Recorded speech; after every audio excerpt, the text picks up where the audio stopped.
This reminded me when Pryor would go on the stage, Sunset Strip and the like, and just bare his soul and take it back. It's a number of weird, conflicting emotions. On the one hand, I'm glad that I've got it out because you're trained when you're a kid that everything that happens inside the house stays inside the house. And if you talk about it somewhere else, unspecified but terrible things will happen to you. And even when you grow up, there's some part of your brain that still keeps repeating that over and over again, which is, of course, the tyranny of it. So I'm glad to have finally gotten this out, dealt with these issues. There's still part of my brain that goes, when this comes out, you're going to get in trouble. It's such like your father gets home. And having sat on all this information for so long, there's a part of me that's just very nervous about that process. But those who have read it so far have been very kind in their responses. And it's catharsis. I think we're all very positive about it. When you're writing the book, was there a moment where you said, I got to stop? I mean, because it's like, okay, point of no return. You're in the desert. You got to keep walking or in a marathon. Be like, okay, I can't share this. How did you handle those moments just to keep on going?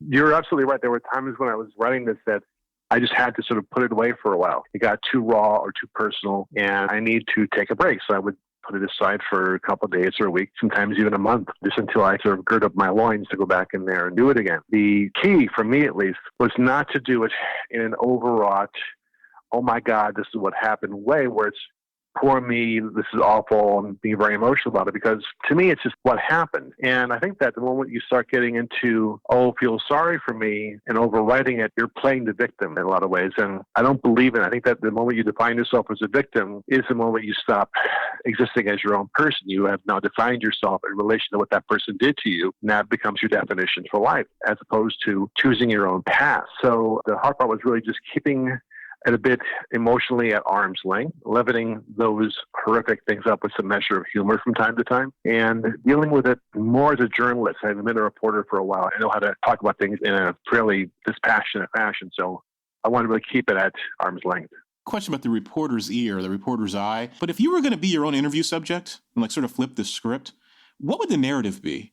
I actually don't know. That's a weird thing about it. My agent and I were talking about this a few weeks ago, my TV agent, and he said, if someone were to option this, would you want to write the script? No, I would not know how. I don't know how to condense that story down to a narrative, whether it's an article or it's in a script, because I'm too much inside the fishbowl, if that makes any sense.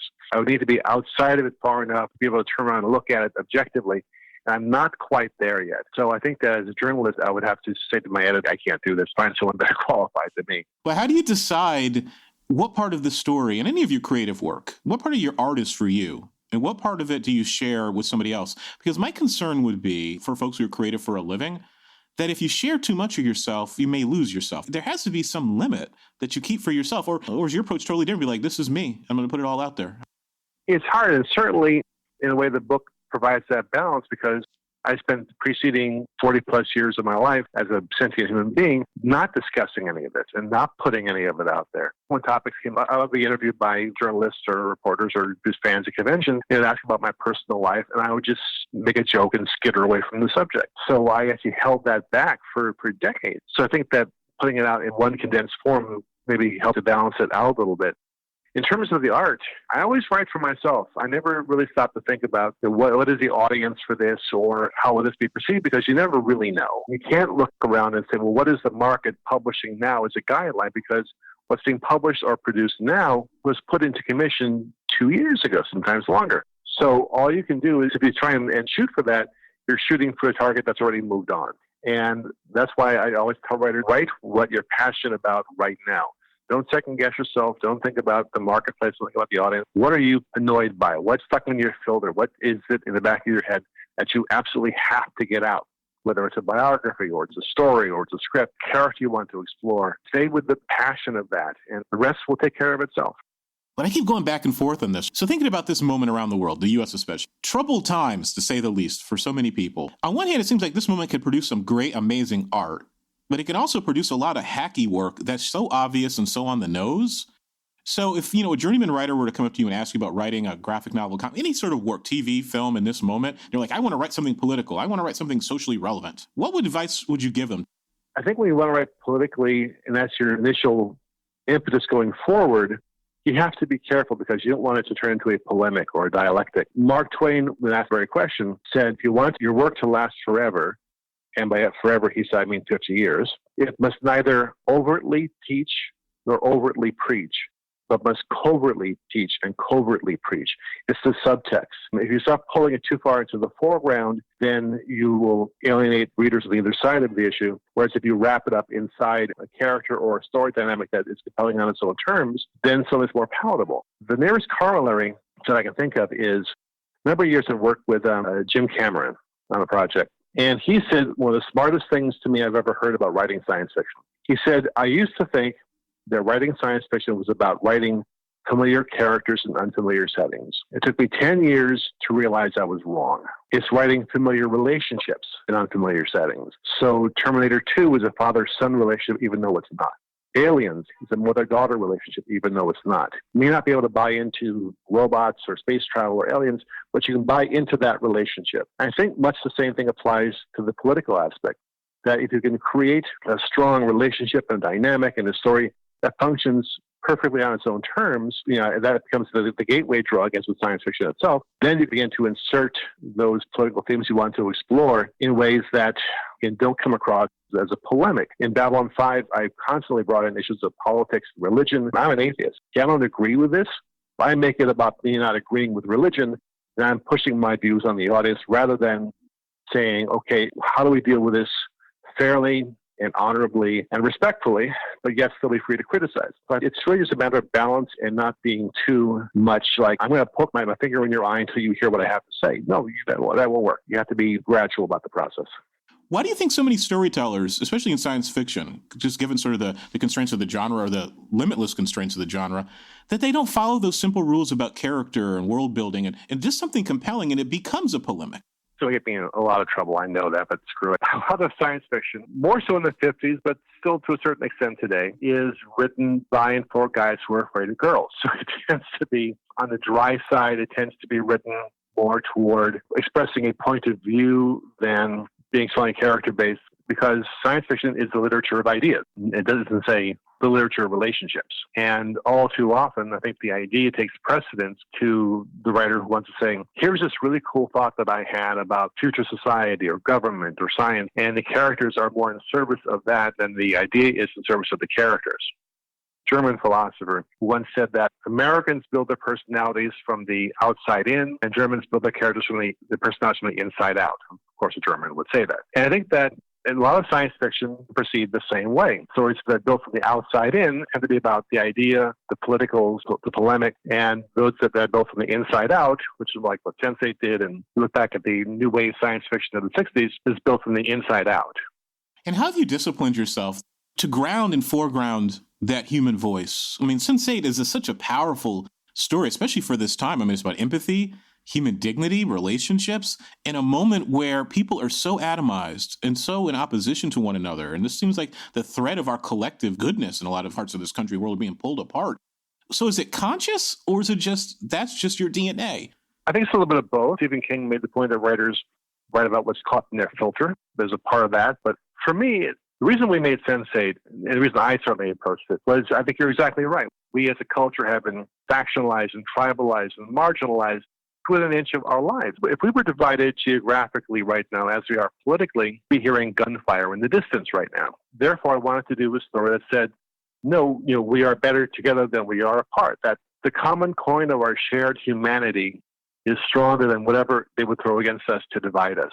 If we really make a point of addressing that. You may think someone in Mumbai or Nairobi is very different from you, but if you were to walk around inside their heads for like an hour or a day or a month or a year, you might find they actually aren't that different from you. And I wanted to sort of take that idea, that based around the humanity of that, and address it in the course of the show. If it works, because that's how I feel on a regular basis. I watch the news and I see the divisiveness, refusal to listen to each other, the lack of empathy. And it troubles me as a person, and it bubbles up in the writing, particularly the loss of empathy, because I think that civilization proceeds from varying degrees of empathy, meaning primitive culture, your family, those in your immediate tribe, that's your group, as a posse, and you have empathy for them. And the tribe on the other side of the hill, they're the enemy. Then one day you get to meet them more, you trade with them. And now the empathy circle is wider. It's now several tribes. And the guys across the river are the enemy. The more empathy spreads, the more you realize, oh, they're the same as me, then civilization begins to build.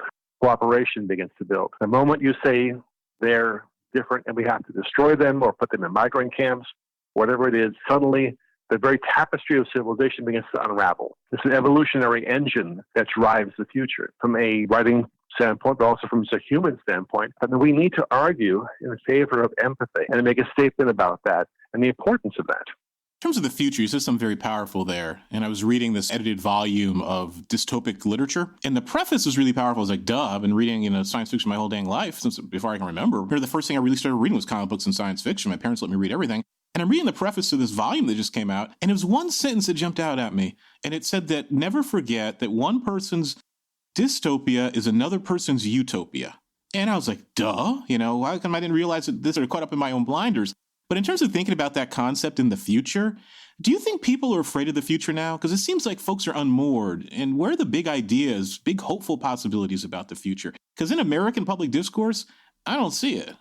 Yeah, I think you're absolutely right. And as far as the dystopia-utopia thing, I'm sure there are folks out there watching Handmaid's Tale thinking, oh, someday we'll get there. Oh, someday we'll achieve that goal. Problem is that among our elected officials, no one's really talking about the future. We deal with our problems on a day-to-day, week-to-week basis, if even that much. There's no one here like a JFK saying we must go to the moon or we try to build freeways, expand technology. Absent that, it's the role of science fiction to point to the horizon. When the people lose their way as a people, we are sold on the idea that we must be divided, that we must attack each other, that the discourse we're seeing now, what happens is people take their eyes off the horizon and they look at their feet because they don't want to stumble, they don't want to fall or trip. The goal of science fiction and the goal of, well, it should be the goal of politics, is to get people to look upward, to raise their eyes to the horizon and think about what's coming down the road at them. If you don't do that, you're not willing to or able to look down the road, then fear is a natural consequence of that. Then the future becomes something scary or unmanageable or something to be dealt with some measure of trepidation. But if we had a more forward-facing political dialogue, and in science fiction were more, as a written form, more accepted and more widespread, it's still kind of considered a minor genre in terms of more speculative fiction, then I think we'd have more of a conversation about the future. Thinking about that moment of crossing over, what has been gained and what has been lost? For example, with these superhero movies, the Marvel movies or others, or just in general with the public being captivated, has this been a net gain or a net loss, do you think, for the art and for the genre in terms of comic books and science fiction?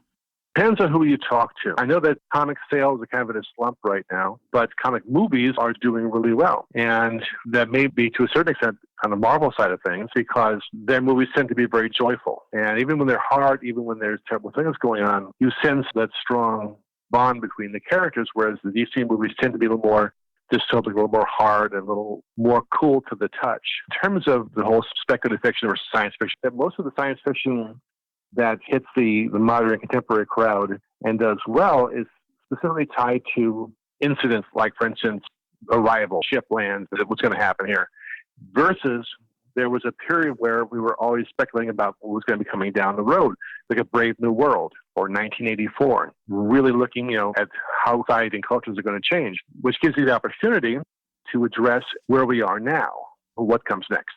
And that kind of science fiction seems not to be, to miss something, but seems not to be as prevalent anymore. More about either the space stuff, a la Star Wars, or specific incidents, a la Arrival or Interstellar, that sort of thing. I think that we need to at least try and address social issues and create societies for down the road. In Babylon 5, I said, okay, what's a death penalty going to look like in 200 years? What's religion going to look like in 200 years? And explore the social dynamics behind that.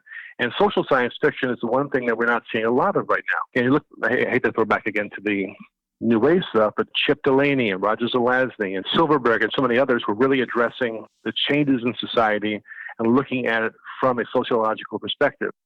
And that stuff we don't see that much of anymore at a time when we could really use that perspective to better understand where we are right now and also better understand what's coming toward us in the future.